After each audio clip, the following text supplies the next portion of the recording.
Hello everyone, my name is Sebastian and today we're going to talk about some educational challenges in Colombia. First of all, we have to talk about the image that many people have around Colombia. When people talk or think about Colombia, the first image is of drug dealers such as Pablo Escobar and guerrilla movements as ELN and FARC, which is a phenomenon which comes from many years ago. However, this image has changed since 2016 when the National Revolutionary Army of Colombia, FARC, has signed the peace agreements.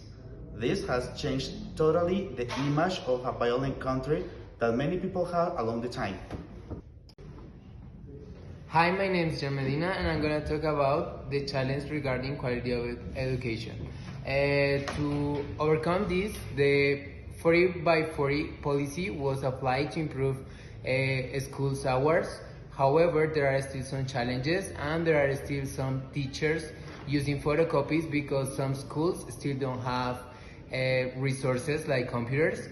Therefore, a solution to overcome this challenge would be investment on technological access for all schools around Colombia. My name is Carla, and I think that another challenge is the access for education, especially in rural areas. The new school is trying to solve this, but it's a little bit difficult, especially in rural areas where, for example, I know that students have to walk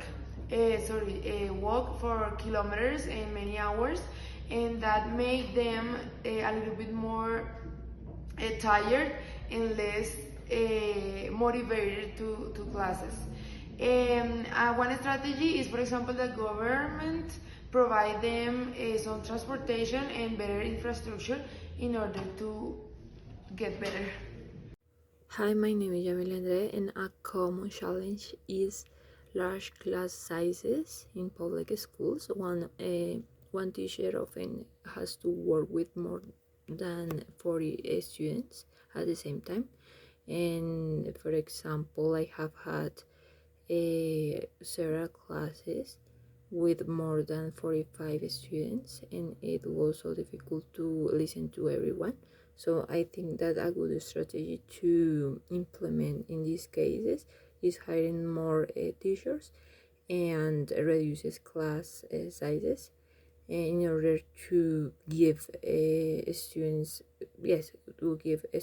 more personalized attention. Hi, my name is Mateo, and an important issue is the teacher preparation. The article mentions that teachers must have a kind of training, but in reality, many teachers do not have the opportunity to specialize or to continue their students. For example, some English teachers only have basic knowledge, which makes it hard for students to understand them and to reach high levels. And the strategy is offering scholarships and training programs for teachers that could improve the quality of education. Hey guys, my name is Luisa, and the last problem we have here is the inequality.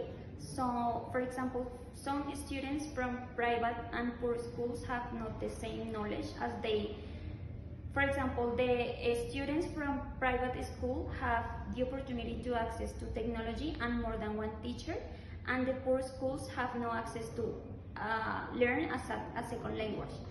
In this case, the government could provide any resources for both of them to improve their knowledge in a second language, as they can study more than they have the opportunity to make. Hello guys, my name is Ella and I'm going to give the conclusion. So Colombia's silent revolution in education shows how strong policies and investment can turn challenges into progress. So in Colombia we are going to have 3 different social classes by expanding access and improving equality between the 2 educations, in this case rural and urban. And Colombia has made education a driving force for inclusion and development. Thank you so much. Bye bye.